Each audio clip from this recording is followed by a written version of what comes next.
Penguin Random House Audio presenta El arte de la entrevista, 40 años de preguntas y respuestas, de Rosa Montero. Narrado por Elsa Veiga. Para todos los trabajadores y colaboradores de El País desde su fundación, compañeros en el trayecto de la vida. El huracán del tiempo. Hace unos meses, buscando mis primeros cuentos para una exposición en la Feria del Libro de Lima, me encontré con un modesto cuaderno escolar tamaño cuartilla, en el que había hecho una especie de revista titulada De todo un poco. El contenido era una mezcolanza de trivialidades: poemas, recetas de cocina, un test, ¿eres desordenada?, crucigramas, cromos de animales acompañados por la descripción de sus costumbres y otras menudencias, todas evidentemente copiadas de algún semanario para mujeres. Pero también incluía una pieza original, una entrevista que cubría toda una página. Se titulaba Interview, SIC, a Pascual Montero, lo cual era mentira, porque en realidad se trataba de una entrevista con su mujer, es decir, con mi madre. Yo tenía por entonces 8 años y no iba al colegio. Una tuberculosis me mantuvo en casa desde los 5 a los 9 años. Nadie me daba clase, así que, aunque leía muchísimo, mi ortografía era espeluznante. Ahora veo ese texto apretado y sucio, escrito con un bolígrafo barato de pringoso trazo, y me recuerdo con toda claridad de pie en la cocina, preguntando de verdad esas preguntas a mi madre, mientras ella se afanaba en las tareas domésticas y apuntando sus respuestas en una hoja que no he conservado. Ya conocen el dicho, genio y figura hasta la sepultura. Y en efecto resulta sorprendente que tantas personas nos construyamos una línea de vida, una vocación y un imaginario desde tan temprano. Abundando en el tema, junto a ese cuaderno encontré también una cuartilla suelta, escrita por las dos caras, con el comienzo de un cuento titulado José Antonio y Merceditas en Los Marcianos.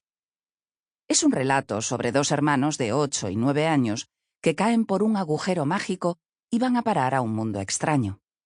Lo exploran, cautelosos, y enseguida se topan con un cartel que dice Marte. Evidentemente la historia prosigue, pero las otras hojas se perdieron. De manera que a los 8 años yo ya escribía ciencia ficción. Incluso ilustré el cuento con el dibujo de unos alienígenas semejantes a pulpos, un género que volvería a tocar medio siglo después con mi serie de Bruna Husky. Sorprendentemente, todo parecía estar ahí desde la infancia. Ya lo dijo Wordsworth, el niño es el padre del hombre. He comenzado hablando de aquella primerísima pieza periodística porque, al revisar mis entrevistas para armar este libro, he tenido la sobrecogedora sensación de estar haciendo un recuento de mi vida, y además un recuento final, puesto que no creo que vuelva a entrevistar a nadie. Lo he hecho en unas 2000 ocasiones y me parece que me he saturado. Y el caso es que la lectura de estas conversaciones mantenidas a lo largo del tiempo no solo deja entrever las diversas épocas que hemos vivido en los últimos 40 años, sino que además me refleja a mí en un segundo plano, como una sombra en un espejo empañado. Ahí estoy, al fondo, envejeciendo. También han ido envejeciendo los personajes a quienes entrevisté y muchos han fallecido.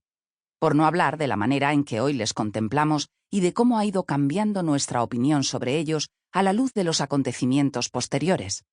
Por ejemplo, entrevisté a Santiago Carrillo en plena transición, en una época en la que la reciente legalización del Partido Comunista todavía seguía siendo, con razón, un logro democrático, lo cual contribuía a que la figura de Carrillo fuera vista con gran benevolencia. Las investigaciones posteriores, en especial el magnífico libro El zorro rojo, del historiador Paul Preston, muestran que fue un personaje mucho más turbio y que estuvo más implicado de lo que jamás quiso reconocer en las terribles matanzas de Paracuellos. Otro caso clamoroso de rectificación temporal es la entrevista-reportaje con el ayatolá Jomeini. El encuentro tuvo lugar en el refugio francés del clérigo chiita pocos días antes de que regresara a Irán y tomara el poder. Ahora resulta muy difícil de creer, pero en aquel entonces Jomeini era visto por la izquierda mundial como un revolucionario progresista. Un clamoroso error de juicio nacido de ese estúpido. Sample complete. Ready to continue?